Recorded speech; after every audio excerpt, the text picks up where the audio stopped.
에스더서는 바벨론 포로 이후에도 고국으로 돌아가지 않고 여전히 페르시아 제국 전역에 흩어져 살던 유대인들의 삶을 배경으로 합니다. 유대 민족은 제국의 통치 아래 소수 민족으로 살면서 언제든 차별과 위협에 노출된 상태였습니다. 이러한 상황 속에서 제국의 권력 서열 2위인 하만이라는 사람이 개인적인 원한을 민족적으로 확대시켜서 유대 민족을 전멸시키려는 음모를 꾸밉니다. 에스더서는 이 절체절명의 위기 속에서 하나님의 이름이 단 한 번도 언급되지 않습니다. 그러나 우연처럼 보이는 사건들 속에서 하나님의 섭리가 어떻게 역사하여 유대 민족을 구원하시는지를 보여줍니다. 본문 1장에는 이 하만이 등장하기 전 제국의 왕후 와스디라는 여인이 폐위되는 사건이 발생합니다. 그리고 이 사건이 유대 출신인 에스더라는 여인이 왕후가 되는 그런 계기가 됩니다. 이 에스더서 이야기는 페르시아의 수도 수산궁에서 시작되는데요. 본문 1절, 2절에 따르면 이 아하수에로 왕은 인도로부터 구스까지 127지방을 다스리는 대제국의 왕으로 소개됩니다. 그리고 왕이 된 지 3년째 모든 지방관과 신하들을 위해 무려 180일 동안 잔치를 베풀면서 그의 영화로운 나라의 부함과 위엄을 과시합니다. 180일의 잔치가 끝나자 이번엔 수산궁에 있는 귀청간의 백성들을 위해 잔치를 베풉니다. 자, 이렇게 왕이 백성을 위해 잔치를 베푸는 동안 왕후 와스디도 여성들을 위해 잔치를 베푸는데요. 이 에스더서의 저자는 왕비가 베푼 잔치는 매우 간단히 언급합니다. 9절에 왕후 와스디가 여성들을 위하여 잔치를 베풀었다는 게 단 한 줄이 전부입니다. 이것은 와스디 왕후의 절제된 모습을 보여주려는 저자의 의도입니다. 고대 사회는 남녀가 유별하기 때문에 같이 술잔치에 참여하는 경우가 없었습니다. 왕실 여성을 함부로 쳐다보는 것도 금기시되었습니다. 그래서 왕후는 여성들을 위한 잔치를 따로 열며 왕후의 직무를 수행했습니다. 순조롭게 진행되던 잔치 마지막 날 사건이 발생합니다. 술에 취한 왕이 왕후 와스디를 잔치에 참여한 백성과 지방관들에게 보이라고 명령을 내립니다. 이런 명령을 내린 이유가 본문 11절 끝에 나오는데 왕후의 용모가 보기에 좋기 때문이라고 합니다. 술에 취한 상태에서 왕실 예법을 무시하고 충동적으로 명령한 것이죠. 고대 사회에서 아름다운 왕비는 성공한 왕의 트로피로 여겨졌습니다. 왕은 아름다운 왕비를 자랑함으로 자신의 성공을 백성들에게 자랑하고 싶었던 것입니다.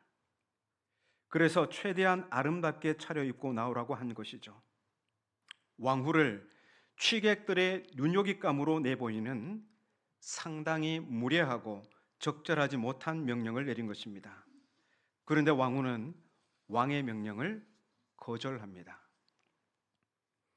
본문은 왕후가 왕의 명령을 거절한 이유를 밝히지 않습니다. 그래서 유대 성경 교사들은 왕후가 왕의 명령을 어겼기에 그녀는 왕인 남편의 명령을 따르지 않는 변덕스럽고 교만한 여인이라 했습니다. 하지만 왕후가 술에 취해 흥청대는 남자들로만 가득한 잔치 자리에 자신을 드러내는 것은 왕실의 권위와 왕후의 명예를 손상시키는 것입니다.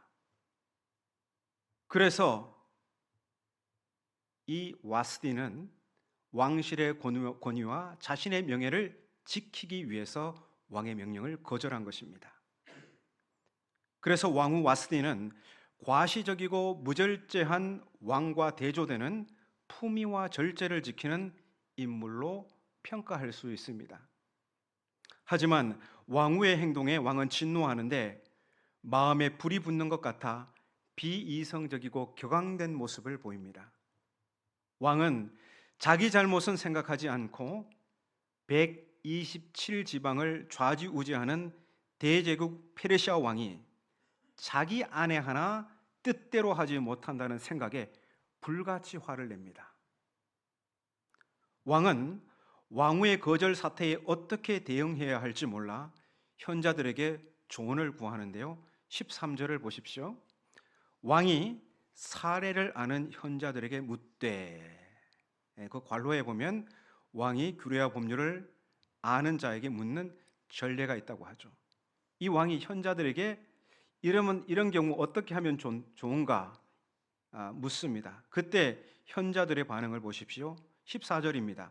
그때에 왕에게 가까이하여 왕의 기색을 살피며, 현자들이 왕의 기색을 살핀다는 것은 왕에게 현명한 조언을 하기보다 비위를 맞출 태세가 되어 있다는 것입니다. 아니나 다를까 무무간이라는 사람은 왕궁의 법도나 예를 말하는 대신 자기 생각을 말하면서 왕이 들어 흡족할 만한 말을 합니다. 16절을 같이 읽겠습니다. 무무간이 왕과 지방관 앞에서 대답하여 이르되 왕후 와스디가 왕에게만 잘못했을 뿐 아니라 아하수에로 왕의 각 지방의 관리들과 뭇 백성에게도 잘못하였나이다. 자, 무무간은 왕후의 행동을 나라 전체를 흔들 만한 심각한 일로 부풀립니다.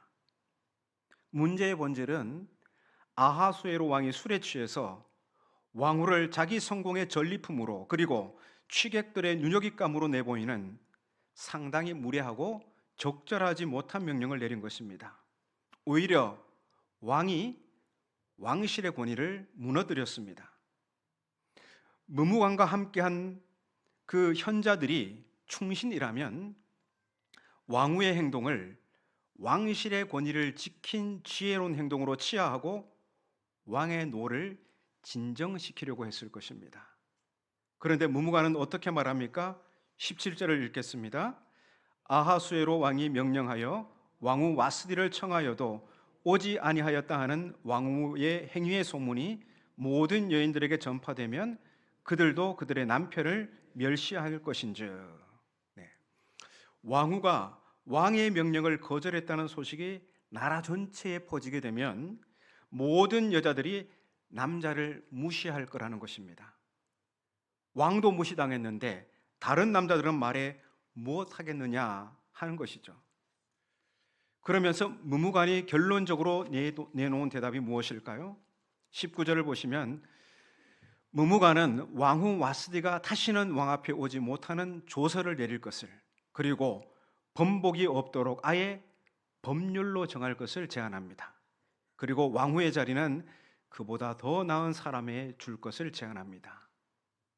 이에 왕은 무무관의 제안에 따라 법으로 왕후 와스디를 다스립니다. 우리는 에스더 1장에서 두 가지 메시지를 볼 수 있습니다. 먼저는 아하수에로 왕은 127지방을 다스리는 강력한 권력을 과시했지만 그의 권위는 허울 뿐이라는 것입니다. 그는 세계를 제패했지만 한 여인의 마음을 얻지 못했습니다. 그는 얻지 못하는 왕후의 마음을 법으로 통제하려고 했습니다. 사람의 마음을 법으로, 힘으로 통제하려고 할 때 권력은 싸구려가 됩니다. 아하수에로 왕은 천하를 호령했지만 어떤 권력으로도 재산으로도 군대로도 마음을 살 수 없다는 것을 배우지 못했습니다. 마음을 여는 법은 진정한 존중과 사랑입니다. 오늘날 교회도 그렇습니다. 교회가 어떤 눈에 보이는 힘을 과시한다고 해서 세상의 마음을 얻을 수 있는 게 아닙니다. 세상을 향해 예수 천당 불신족 교리를 외친다고 해서 세상이 복음을 향해 마음을 여는 게 아닙니다. 오히려 교리로 그렇게 세상 위에 군림하려고 할 때 복음은 싸구려가 됩니다. 교회가 세상의 마음을 얻는 길은 십자가 정신입니다. 십자가는 아래로 또 아래로 내려가 타인을 존중과 사랑으로 섬기는 것입니다. 예수님을 만나지 못한 우리의 이웃들은 교리를 가르쳐 계몽시켜야 할 대상이 아니라 복음으로 섬겨야 할 귀한 생명들입니다. 본문 1장에서 소개되는 페르시아 황제에 대한 이야기는 그가 엄청난 권세를 가지고 세상을 호령하고 있다는 것을 강조하고 있습니다. 그런데 그가 가진 권세는 여러분 한 사람 한 사람이 가진 권세보다도 못합니다. 우리는 예수 그리스도 안에서 하나님의 나라와 그에 속한 모든 영광을 상속할 하나님의 자녀라는 권세를 가졌습니다. 그런데 그런 우리가 세상 앞에서 고개를 드는 순간 그 권세는 허울뿐이라는 것이 드러납니다.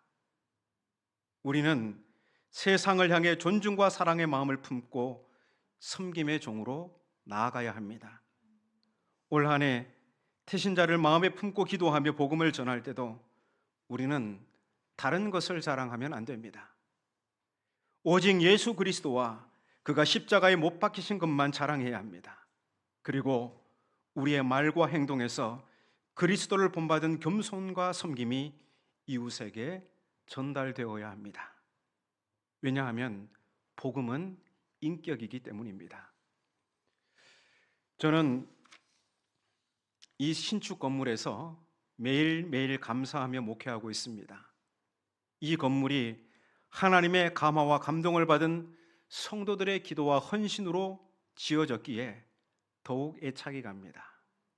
그러면서도 노심초사 기도합니다. 우리 성도들이 십자가보다 이 건물을 더 자랑하지 않게 해주소서. 건물을 마음껏 누리되 복음의 기쁨과 감격을 더욱 누리게 하옵소서. 이 건물이 복음을 위해 철저한 도구가 되게 하옵소서. 다음으로 이 사건 배후에는 감추어진 하나님의 섭리가 있습니다. 에스더서에는 하나님의 이름이 전혀 언급되지 않습니다. 왕후 와스디가 폐위되는 것은 우발적 사건처럼 보이지만 이제 에스더가 왕후가 되는 길을 열어주고 그로 인해 펼쳐지는 하나님의 구원 역사를 보게 됩니다. 하나님께서는 인간의 의도 사이에서 역사하시며 때로는 가장 세속적인 사건 속에서도 당신의 뜻을 이루십니다. 권력의 중심부에서 벌어진 이 우발적 사건이 거대한 역사의 전환점이 됩니다. 화려하나 무상한 인간의 권력 대신 보이지 않을지라도 선하신 하나님의 통치를 주목해야 합니다.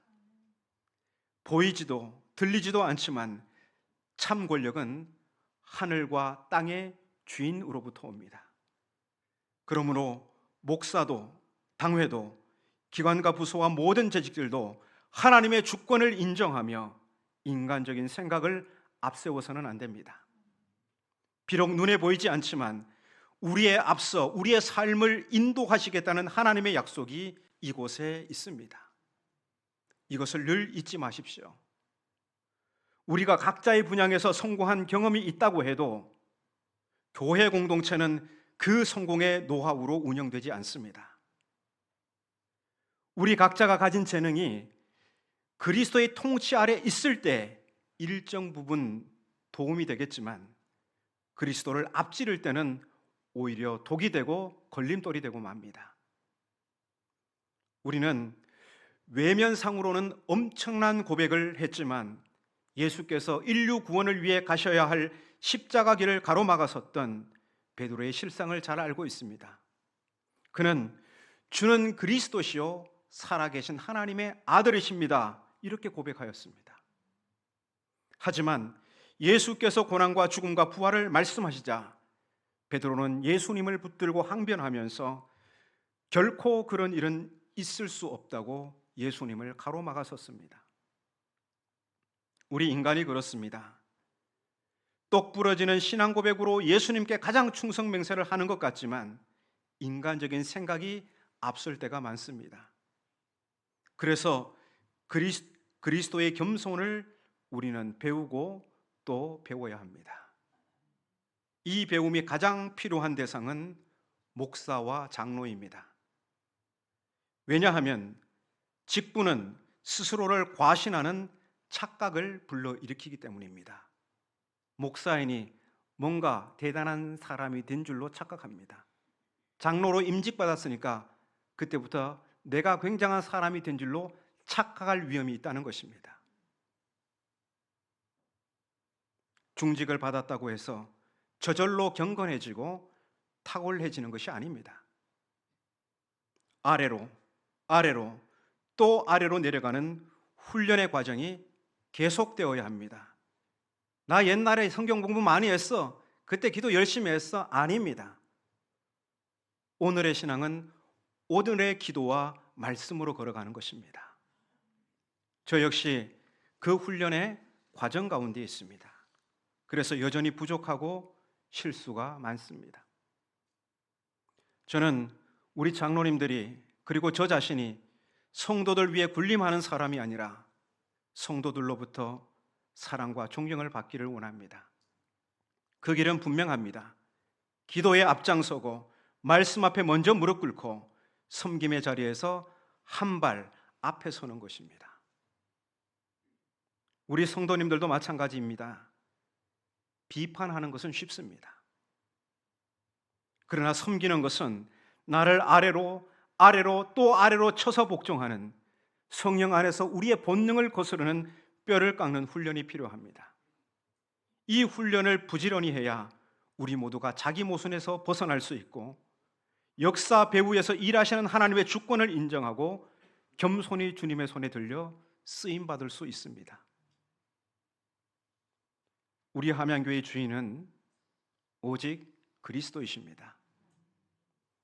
우리가 그리스도를 본받고 닮아가면서 성도 상호간에 그리고 이 세상 가운데 그리스도의 겸손과 섬김과 순종을 나타내면 이웃들이 우리에게 마음을 열기 시작할 것입니다. 그래서 우리 함양교회의 복음 전도는 당장의 열매를 맺기 위해 구호를 외치고 선물 공세하며 운동하는 게 아니라 우리 내면에서부터 철저히 그리스도를 본받고 닮아가는 과정이 수반되어야 합니다. 우리는 세상을 향해 교리라는 미끼를 던져 생명을 낚아채는 어부가 아니라 그리스도를 닮은 겸손과 섬김, 사랑의 인격을 가지고 우리의 이웃을 예수께로 인도하는 어부입니다. 혹자는 말합니다. 더 이상 전도가 되겠냐고. 한국 개신교는 이미 망한 게 아니냐고. 이러한 말들이 우리를 위축시키고 복음에 대한 불신을 키웁니다. 이러한 상황에 한 신학자가 소셜미디어에 올린 글을 소개하고 말씀을 맺겠습니다. 향후 10년간 교회를 위해 하고 싶은 일의 계획을 말하는 나를 보고 A 형님은 도무지 이해할 수 없다는 표정을 지으며 묻습니다. 아니, 한국 교회는 이미 망한 거 아니야? 이 질문에 대한 나의 대답입니다. 한국 교회는 망해가고 있고 적어도 지난 45년간 추락해 오고 있습니다. 이렇게 배는 바다에 침몰하고 있지만 아직 바닷속으로 완전히 가라앉은 것은 아니라는 게 내 판단입니다. 한 발, 두 발 혹은 멀리 떨어져 보면 더 이상 아무 희망이 없어 보일 수 있지만 가까이서 보면 그렇지 않습니다. 미국에 살 때 언론을 통해서 우리나라를 접하면 한국은 사람이 도무지 살 수 없는 곳이었고 마찬가지로 우리나라에 살면서 미국의 이야기를 언론으로만 접하면 미국은 인간이 도무지 살 수 없는 곳입니다. 그러나 미국이나 우리나라나 모두 사람들이 여전히 삶을 살아가고 있고 그 안에서 울고 웃고 사랑하고 미워하며 욕하고 조롱하면서도 동시에 꿈을 꾸고 열정을 불태우기도 합니다. 언론과 매체를 통해서 접하는 우리나라 교회, 특히 개신교는 도무지 손을 쓸 수 없을 정도로 망가져 보이지만 그 자리에서 직접 만나게 되는 것은 좋은 교회, 좋은 목사님들, 눈물이 나도록 좋은 성도들입니다. 나는 여전히 이들과 함께 그리고 이들을 위해 하고 싶은 일이 너무나 많습니다. 한국으로 돌아와 지난 7년간 한 발 떨어져 우리나라 교회들을 지켜보았는데 이제 나는 그 침몰에 가는 배 안으로 깊숙이 들어가기로 결심했습니다. 타이타닉호가 침몰할 때 물이 차오르고 더 이상의 구조는 오지 않는다는 것이 분명해진 순간에도 누군가는 갑판 위에서 바이올린을 꺼내 연주를 합니다. 내 주를 가까이 하게 함은. 이 연주가 배의 침몰을 막지도 늦추지도 못한다 할지라도 나는 사람들이 생사의 기로에서 그분께 한 발이라도 더 가까이 갈 수 있도록 연주를 멈추지 않을 것입니다. 발목에서부터 물이 차오를수록 어쩌면 그것이 그분께 더 가까이 가는 길일지도 모르겠습니다.